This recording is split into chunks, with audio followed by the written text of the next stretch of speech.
Hello friend, मैं Vinod Kumar Gargi civil services academy के online platform पर आप सबका स्वागत करता हूं। मैं हिस्ट्री की क्लास लेकर के आया हूं आपके सामने और हिस्ट्री को हम लोग समझने की कोशिश करेंगे कि आखिर हिस्ट्री हमारे लिए क्यों इम्पोर्टेंट है और हिस्ट्री हम क्यों पढ़ते हैं, और इसी को आगे हम लोग बढ़ाने की कोशिश करेंगे। आइए देखते हैं कि इतिहास जो है, आप ध्यान रखेंगे, इतिहास हम लोग देखेंगे। इतिहास दो शब्दों से बना है, एक है इति और दूसरा है हास। अर्थात इसका अर्थ अगर देखते हैं आप, तो अर्थ देखेंगे तो इति का अर्थ होता है ऐसा ही, और हास का अर्थ होता है हुआ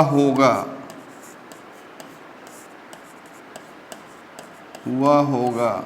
अर्थात अगर दोनों को मिला दें तो इसका शाब्दिक अर्थ बनता है कि ऐसा ही हुआ होगा। अर्थात देखेंगे, हम इतिहास में काल्पनिक चीज़ों की चर्चा हम करते हैं, अर्थात अनुमान लगाते हैं कि इतिहास में ऐसी घटनाएं हुई होंगी। अर्थात हम देख सकते हैं कि इतिहास हम इसलिए पढ़ते हैं कि हमें अपना अतीत क्या है, अतीत के बारे में जानने के लिए हम इतिहास पढ़ते हैं। दूसरा पॉइंट कह सकते हैं कि हमारा अतीत कैसा था, अर्थात हमारी संस्कृति और सभ्यता कैसी थी, उसके बारे में भी हम इतिहास पढ़ते हैं। अर्थात फिर देख सकते हैं कि हमारे अतीत में, अर्थात हमारे अतीत में कौन कौन सी विध्वंसकारी घटनाएं और कौन कौन सी निर्माणकारी घटनाएं हुई, उसके बारे में जानने के लिए भी हम इतिहास पढ़ते हैं। सिंपल तरीके से मैं समझाने की कोशिश कर रहा हूं। अर्थात इतिहास का शाब्दिक अर्थ हुआ कि अतीत में जो घटनाएं घटी हैं उसको जानने के लिए इतिहास पढ़ते हैं, या हमारी संस्कृति या सभ्यता कैसी रही है उसके बारे में जानने के लिए इतिहास पढ़ते हैं, या हमारे अतीत में कौन कौन सी घटनाएं हुई जो विध्वंसकारी रहीं और निर्माणकारी रहीं, उसके बारे में भी जानकारी हमें इतिहास पढ़ने से मिलती है। अर्थात इतिहास में वैसे घटनाओं को रखा जाता है और वैसे घटनाओं को इसमें जिक्र की जाती है जिसका क्रमिक रूप से चर्चा हो। अर्थात इतिहास जो है एक क्रमबद्ध जानकारी देता है कि हमारी घटनाएं अतीत में क्या हुई होंगी, अर्थात आज की घटनाएं आगे चल करके वो इतिहास बन जाती है। इसी चीज़ को हम लोग समझने की कोशिश कर रहे हैं। आइए आगे बढ़ते हैं। इसी सिलसिले में देखेंगे कि स्रोत के दृष्टि से, मैं बता रहा हूँ स्रोत की दृष्टि से इतिहास, स्रोत के दृष्टि से ध्यान रखेंगे, स्रोत के दृष्टि से इतिहास को हम तीन भागों में बांट के देखते हैं। एक है जिसको प्राक इतिहास कहते हैं, प्राक ऐतिहासिक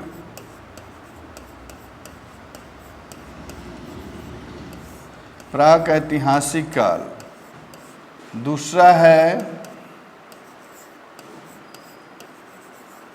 आद ऐतिहासिक काल। तीसरा है ऐतिहासिक काल।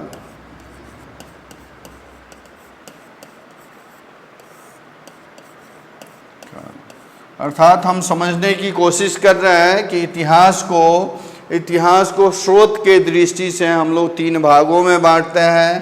पहला है प्राक ऐतिहासिक काल, दूसरा है अधैतिहासिक काल, तीसरा है ऐतिहासिक काल। ध्यान रखेंगे, प्राक ऐतिहासिक काल, अधैतिहासिक काल और ऐतिहासिक काल। मैं बता दूं, प्राक ऐतिहासिक काल, ध्यान रखेंगे, प्राक ऐतिहासिक काल वैसे काल को कहते हैं जिसके जानने के सोर्स हमारे पास सिर्फ और सिर्फ पुरातात्विक साक्ष्य हैं। ध्यान रखेंगे, अर्थात जानने के सोर्स हमारे पास क्या है? सिर्फ पूरा तात्विक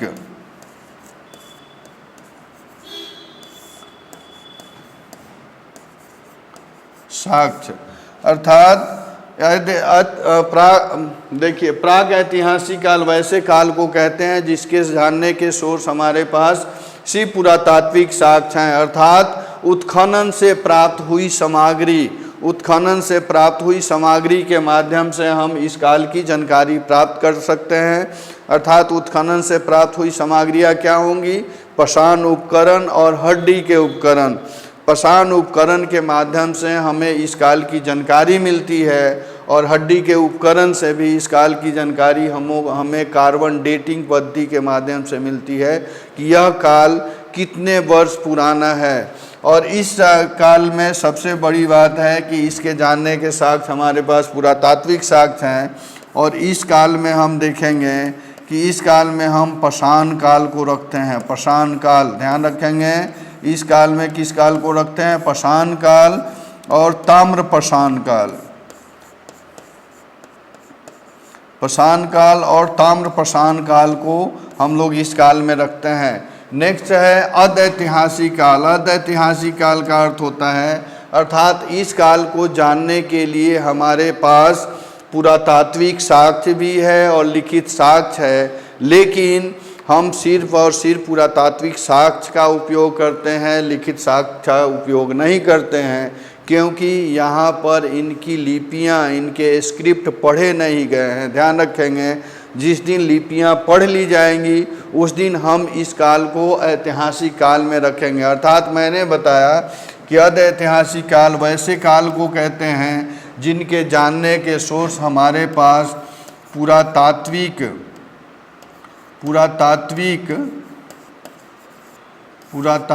साक्ष्य भी हैं और प्लस लिखित साक्ष्य भी हैं। ध्यान रखेंगे,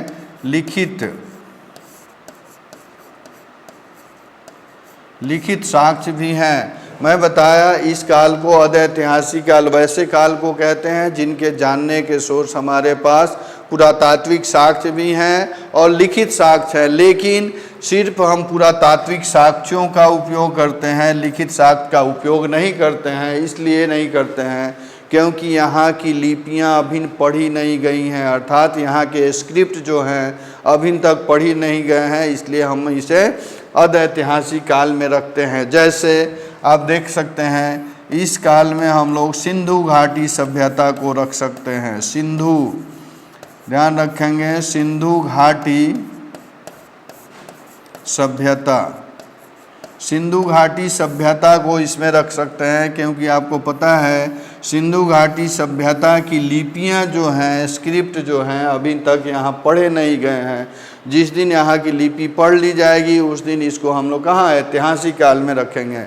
तीसरा पॉइंट है ऐतिहासिक काल। ऐतिहासिक काल, ध्यान रखेंगे, ऐतिहासिक काल वैसे काल को कहते हैं जिनके जानने के सोर्स हमारे पास पुरातात्विक साक्ष्य भी हैं, लिखित सामग्री भी हैं और इसके साथ साथ विदेशियों का विवरण भी है और इन सब का उपयोग भी हम करते हैं। ध्यान रखेंगे, मैंने कहा ऐतिहासिक काल वैसे काल को कहते हैं जिनके जानने के सोर्स हमारे पास पुरातात्विक साक्ष्य भी हैं, लिखित साक्ष्य भी हैं और साथ में विदेशियों का विवरण भी है और इन सब का उपयोग भी हम करते हैं, उसे ऐतिहासिक काल कहते हैं। अर्थात यहाँ पुरातात्विक, ध्यान रखेंगे, पुरातात्विक साक्ष्य भी उपलब्ध है, फिर उसके बाद लिखित साक्ष्य भी है, लिखित साक्ष्य भी यहाँ उपलब्ध है और फिर विदेशियों का विवरण, ध्यान रखेंगे, विदेशियों का विवरण भी यहाँ उपलब्ध है, विदेशियों का विवरण भी उपलब्ध है और इन तीनों का हम प्रयोग भी करते हैं, इसलिए इसे पूरा ऐतिहासिक काल कहते हैं। इस काल में हम वैदिक संस्कृति से लेकर के ध्यान रखेंगे, वैदिक संस्कृति से लेकर के आज तक के समय को रखते हैं, आज तक। ठीक है, देखिए ध्यान रखेंगे, हमने कहा कि इतिहास को स्रोत के दृष्टि से 3 भागों में बांटते हैं। पहला है प्राक-ऐतिहासिक काल, अर्ध-ऐतिहासिक काल और ऐतिहासिक काल। प्राक-ऐतिहासिक काल वैसे काल को कहते हैं जिनके जानने के सोर्स हमारे पास ही पुरातात्विक साक्ष्य हैं, और पुरातात्विक साक्ष्य हैं अर्थात उत्खनन से प्राप्त हुई सामग्रियों के माध्यम से इस काल की जानकारी मिलती है। और वो सामग्री क्या है? पाषाण उपकरण और हड्डी के उपकरण, अर्थात इस काल में हम पाषाण काल को और ताम्र पाषाण काल को रखते हैं। दूसरा है अर्ध-ऐतिहासिक काल, अर्थात अर्ध-ऐतिहासिक काल वैसे काल को कहते हैं जिसके जानने के सोर्स हमारे पास पुरातात्विक साक्ष्य भी हैं और लिखित सामग्रियां भी उपलब्ध है, लेकिन हम लोग उपयोग सिर्फ और सिर्फ पुरातात्विक साक्ष्य का करते हैं, लिखित का उपयोग नहीं करते हैं। क्यों नहीं करते हैं? क्योंकि लिपियां पढ़ी नहीं गई हैं, अर्थात इस काल में सिंधु घाटी सभ्यता को रख सकते हैं। तीसरा है ऐतिहासिक काल, अर्थात ऐतिहासिक काल वैसे काल को कहते हैं जिनके जानने के सोर्स हमारे पास पुरातात्विक साक्ष्य भी हैं, लिखित सामग्रियां भी हैं और विदेशियों का विवरण भी है, अर्थात विदेशियों का यात्रांत विवरण भी है और उनका हम उपयोग भी करते हैं, अर्थात इसमें हम वैदिक संस्कृति से लेकर के आदिकाल के काल को रख सकते हैं ऐतिहासिक काल में। ये हमारे स्रोत के दृष्टि से हुए।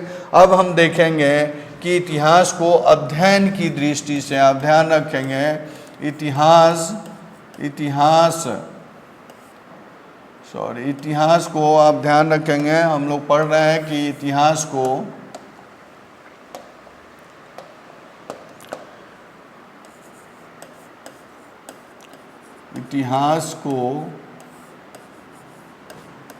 अध्ययन की दृष्टि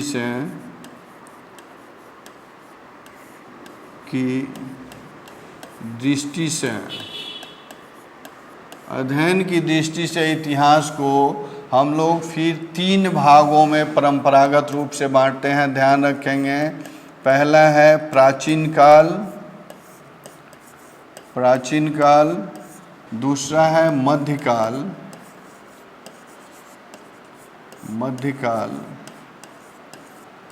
और तीसरा है आधुनिक काल, ध्यान रखेंगे,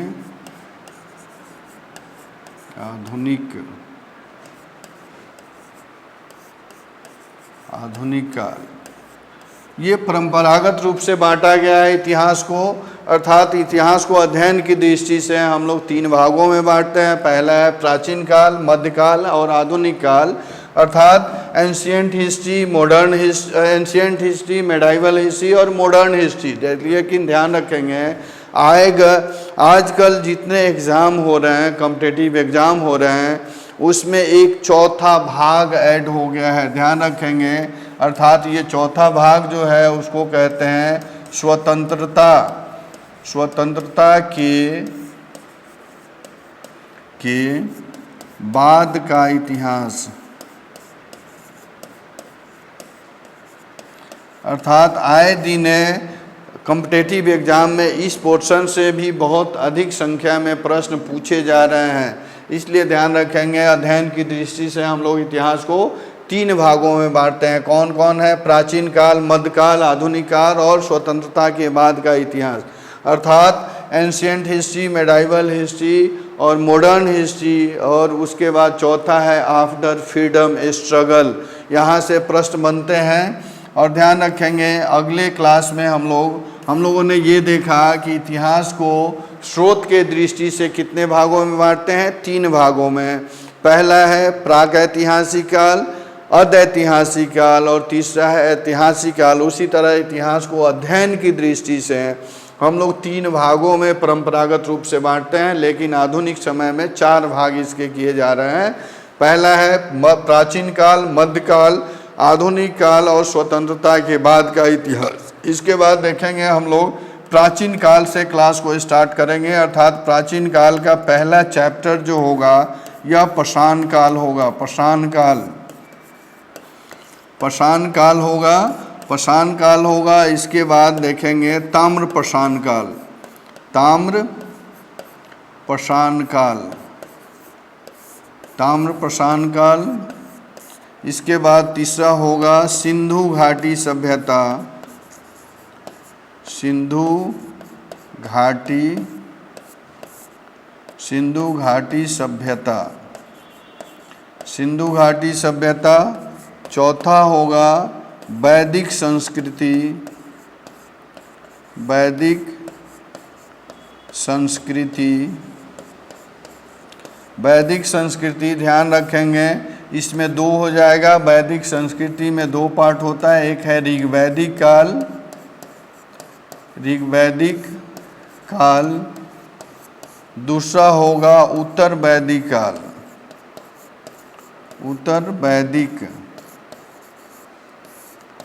काल, दूसरा उत्तर वैदिक काल।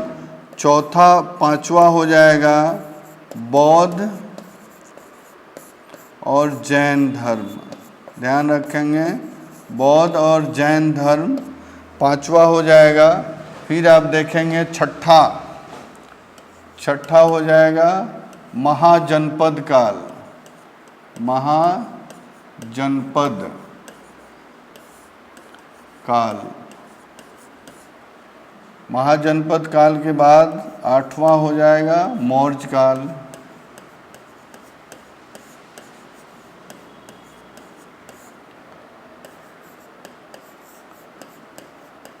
मौर्योत्तर काल। 10वां चैप्टर हो जाएगा, ध्यान रखेंगे, गुप्त काल,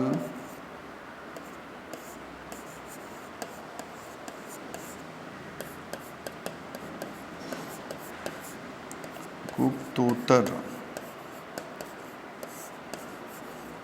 काल, गुप्तोत्तर काल। इसके बाद हम लोग मध्यकाल में क्रॉस कर जाते हैं, ध्यान रखेंगे। मैंने बताया कि पाषाण काल, प्राचीन काल में इतने चैप्टर हैं। पहला है पाषाण काल, ताम्र पाषाण काल, सिंधु घाटी सभ्यता, वैदिक संस्कृति, बौद्ध और जैन धर्म। ऋग्वैदिक काल में देखेंगे, एक है ऋग्वैदिक काल और उत्तर वैदिक काल। इसके बाद आप देखेंगे, ध्यान रखेंगे, महाजनपद काल, मौर्य काल, मौर्योत्तर काल, गुप्त काल और गुप्तोत्तर काल। आप नेक्स्ट क्लास में आप ध्यान रखेंगे, हम लोग नेक्स्ट क्लास में क्रमिक रूप से चैप्टर वाइज मैं डिस्कशन करूंगा और एक एक चैप्टर को आपके साथ सामने लेकर के आऊँगा। पहला चैप्टर होगा हम लोगों का पाषाण काल। पाषाण काल अर्थात पत्थर का काल, ध्यान रखेंगे, पाषाण काल को पत्थर का काल कहते हैं। अर्थात इस काल का मानव जो था पत्थर के घरों में रहता था, पत्थर के बर्तनों का प्रयोग करता था और पत्थर के औजारों का प्रयोग करता था। अर्थात इस काल के मानव का जीवन जो था ये पूरी तरह से पत्थर से प्रभावित था, इसलिए इसे पाषाण काल कहते हैं। और ध्यान रखेंगे, यह पाषाण काल का जो समय है 5 लाख से 6000 BC का है, 6000 BC का है। और यही इतना बड़ा समय अपने में छुपाए हुए हैं, इसलिए इसको अध्ययन के लिए हम लोग 3 भागों में बांटते हैं और क्रमिक रूप से उसका भी विभाजन करते हैं, जो यह बताता है कि मानव अपने में को कैसे विकसित कर रहा था और विकास के क्रम में कैसे आगे बढ़ रहा था। अर्थात यह जो बंटवारा है, यह काल का, पाषाण काल का जो बंटवारा है, यह मानव के विकास क्रम को बताता है। अर्थात मानव कैसे पहले खानाबदोश था, जंगली था, जंगल में रहता था और वह किस तरह विकसित हो करके उसकी परिस्थितियां विकसित हुई, उसकी परिस्थितियां बदली और उसके साथ साथ उसके टेक्नोलॉजी भी बदले, उसका बौद्धिक विकास भी हुआ। और वह कैसे मानव जो जंगली हुआ करता था, जंगल में रहता था, न वो आदि मानव था और वो मानव को ही खा जाता था। उसके बाद देखेंगे वो कैसे शिकारी हुआ, नरभक्षी मानव था, नरभक्षी से कैसे शिकारी हुआ और शिकारी के बाद वो खाद्य संग्राहक बना, खाद्य संग्राहक के बाद वो कैसे क्रमिक रूप से खाद्य उत्पादक बन गया। ध्यान रखेंगे, यह क्रम जो है ये विकास क्रम को दर्शाता है। और वह नरभक्षी से खाद्य संग्राहक, खाद्य संग्राहक के बाद खाद्य उत्पादक हो रहा है और खाद्य उत्पादक के बाद वहाँ उसकी स्थितियाँ बदल रही हैं। खाद्य उत्पादक में अर्थात नवपाषाण काल में देखेंगे मानव का जीवन, जब वो खाद्य उत्पादक होता है, कृषक होता है, तो मानव का जीवन क्या अस्थायी हो जाता है। अस्थायी होने के साथ साथ वहाँ घरों का विकास होता है, घर के साथ साथ गाँवों का विकास होता है, और मानव कृषि को विकसित करता है, जिससे जो कृषि में अधिशेष अनाज का पैदावार होता है। फलस्वरूप अधिशेष अनाज होने के वजह से वो व्यापार वाणिज्य का भी विकास करता है। व्यापार वाणिज्य के विकास करने के फलस्वरूप जब मुद्रा का संकर्षण होता है, मुद्रा उसके पास आता है, तो ध्यान रखेंगे उसकी लाइफ स्टाइल बढ़ जाती है, अर्थात उसकी जीवन शैली में बदलाव आता है। और वहीं ग्रामीण मानव कैसे विकसित हो करके अपने आप को आधुनिक और शहरी मानव बनाता है, जिसको हम लोग सिंधु घाटी सभ्यता में पढ़ते हैं। अर्थात सिंधु घाटी सभ्यता को प्रथम नगरीय संस्कृति और प्रथम नगरीय सभ्यता कहते हैं। ध्यान रखेंगे, क्योंकि सिंधु घाटी में नगर के सारे तत्व मौजूद थे, अर्थात नगर के सारी विशेषताएं वहाँ मौजूद थी। आप ध्यान रखेंगे कि यहाँ के जितने नगर थे, अर्थात सिंधु घाटी में टोटल 1400 नगरों की खुदाई हुई है, जिसमें 7 ऐसे नगर हैं जिनको महानगर की संज्ञा दी जाती है, मेट्रो सिटी की संज्ञा दी जाती है, जिसमें अकेले मोहनजोदाड़ो में लगभग 40 से 50 हज़ार की जनसंख्या रहती थी। और वहाँ के जो घर बने होते थे, ये पक्की ईंटों के बने होते थे, बहुमंजिली इमारतें होती थी, सड़कें चौड़े होते थे, और नालियों की अच्छी व्यवस्था थी, साफ सफाई की अच्छी व्यवस्था थी।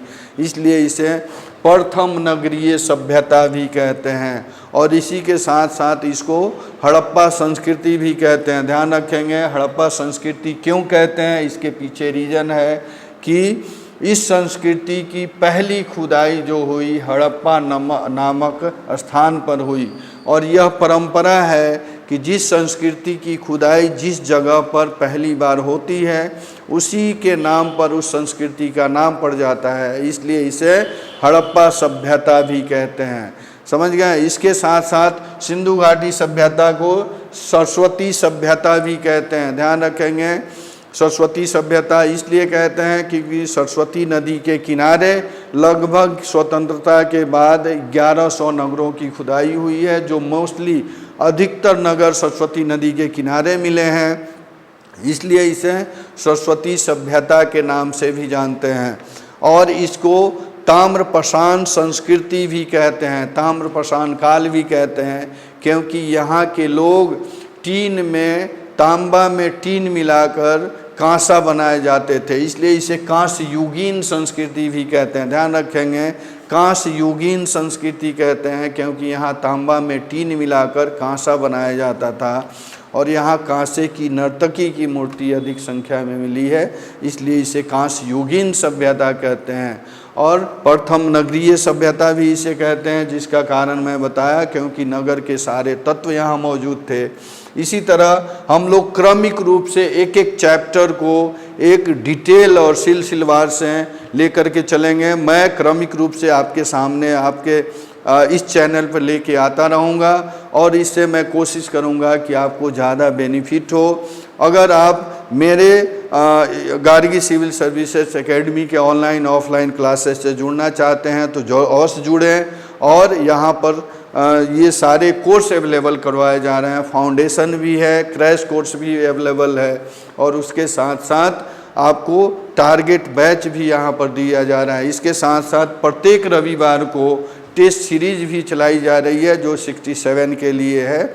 अगर 67 टारगेट रखे हैं तो हमारे साथ टेस्ट सीरीज के साथ ज़रूर जुड़ें उससे। और ये टेस्ट सीरीज बाइलिंगुअल है, हिंदी इंग्लिश दोनों लैंग्वेज में दिया जा रहा है, ताकि आपको किसी तरह का प्रॉब्लम ना हो। आप इस कोर्स के साथ ज़रूर जुड़ें। चलिए मिलते हैं फिर अगले वीडियो में, तब तक के लिए धन्यवाद, थैंक यू।